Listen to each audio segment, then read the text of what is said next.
কি হওয়ার ছিল, কি হলো, না হলে ভালো বা খারাপ হতো, সেই ভাবনায় বিভোর থাকা। এই চিন্তা ভাবনা কিন্তু বেশিরভাগ সময় হয় অতীত, না হয় ভবিষ্যৎ কেন্দ্রিক।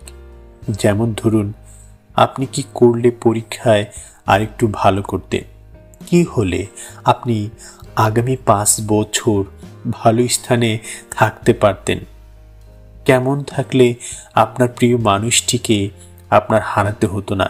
এই সব নানান চিন্তা। অনেকেই বলেন চিন্তা ভাবনা না করলে সফল হওয়া যায় না, অথবা আগে থেকে চিন্তা করেছেন বলে বিপদ থেকে রক্ষা পেয়েছেন। চিন্তা করার নেতিবাচক বিষয় সেটা বলা হচ্ছে না, তবে অতিরিক্ত চিন্তা ভাবনা অবশ্যই নেতিবাচক। গবেষণা মোতাবেক মানসিক অশান্তির মূল কারণ হলো বাস্তব প্রেক্ষাপটের বাহিরে চিন্তা ভাবনা করা। সেটা হতে পারে কারো কল্পনা কিংবা অতীত ও ভবিষ্যৎ নিয়ে চিন্তা করা। আর এই ওভার থিঙ্কিং এর ফলে ক্রমাগত মানুষের ব্রেনে প্রভাব ফেলে, যা পরবর্তী সময়ে সেটা সমস্যার সমাধান আর সৃজনশীলতাকে বিনষ্ট করে ফেলে। প্রাত্যহিক জীবনে নানান ভাবনা চলে আসে আমাদের মগজের ভেতরে। তাই বলে সবই কি দুশ্চিন্তা? না, সব নয়। তবে বেশ কিছু লক্ষণ আপনার মধ্যে বিদ্যমান থাকলে বুঝে নেবেন নিজে ভালো থাকতে এবং অন্যদের ভালো রাখতে আপনার পরিবর্তন আবশ্যক। এক নজরে যাচাই করে নিন নিজেকে। আপনি অতীতের ভুলগুলো নিয়ে বেশি ভাবেন। আপনার সঙ্গে ঘটা অপ্রীতিকর পরিস্থিতির সারাক্ষণ মাথায় ঘুরতে থাকে। আপনি ঠিকমতো ঘুমাতে পারেন না। সারাদিনের ঘটনাগুলো ঘুমাতে গেলে বেশি মনে পড়ে। আপনার অপছন্দের কাজগুলো কেউ করলে ভুলতে পারেন না। নানা ধরনের চিন্তায় বিষণ্ণ থাকেন, চাইলেও না ভেবে থাকতে পারেন না। ভবিষ্যৎ নিয়ে বেশি পরিকল্পনা করেন, অথবা এমন যদি হতো টাইপ চিন্তা ভাবনার মশগুল থাকতেন।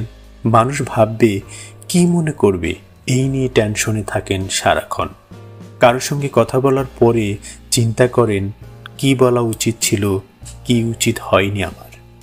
অতীত আর ভবিষ্যৎ নিয়ে ভাবতে ভাবতে বর্তমানকেই ভুলে বসে আছেন। সারাক্ষণ ভয়ে থাকেন আপনার সঙ্গে কি ঘটবে, আপনি কিভাবে ভালো থাকবেন ইত্যাদি আত্মকেন্দ্রিক টাইপ টেনশনে সারাক্ষণ ভুগতে থাকেন।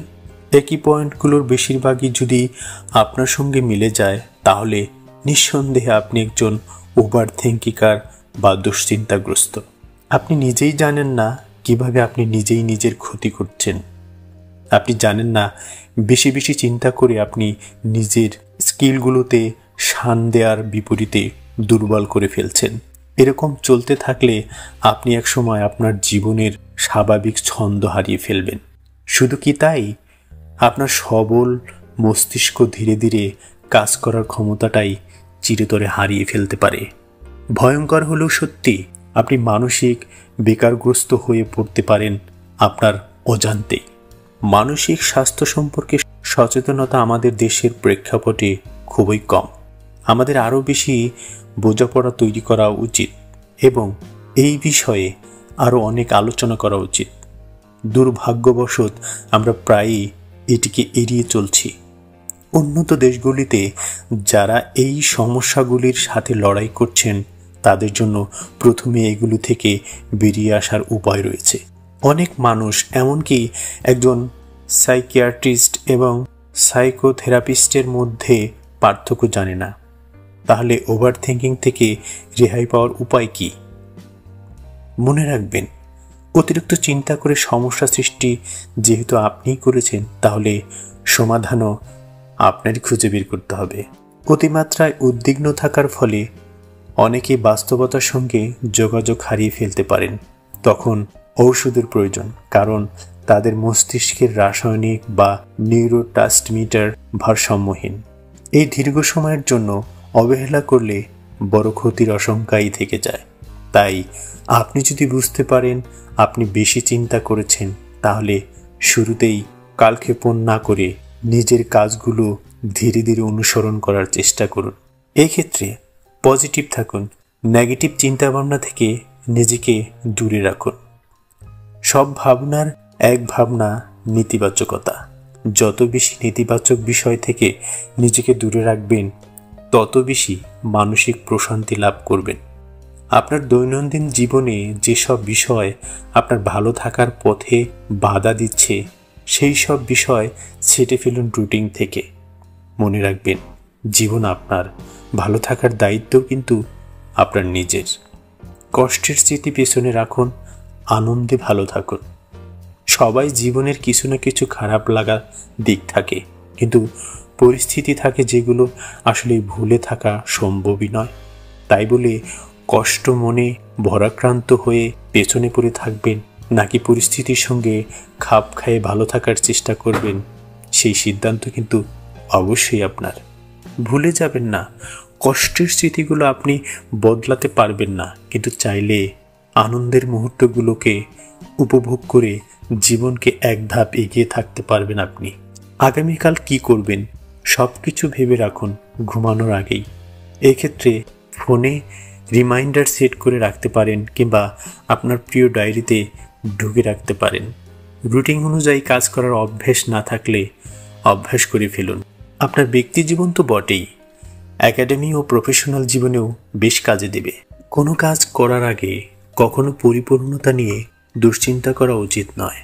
আগে থেকেই যদি একটা মাপকাঠি বানিয়ে রাখেন, কাজের পর তা পূর্ণ হলেই হতাশায় ভুগবেন, যা স্বাভাবিক কিছু নয়।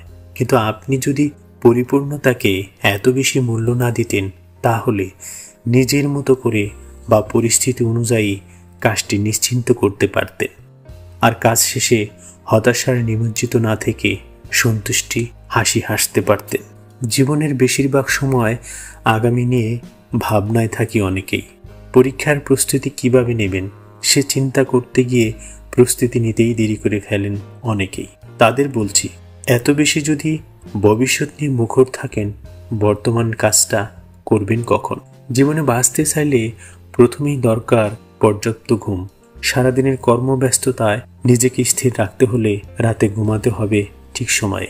গবেষণা অনুযায়ী যারা মধ্যরাতে ঘুমাতে যায়, তাদের তুলনায় ঠিক সময়ে ঘুমানোর মানুষগুলো বেশি কর্মক্ষম হয়। অর্থাৎ শুধু ঘুমালেই হবে না, সময়টাও মেনটেন করে চলতে হবে।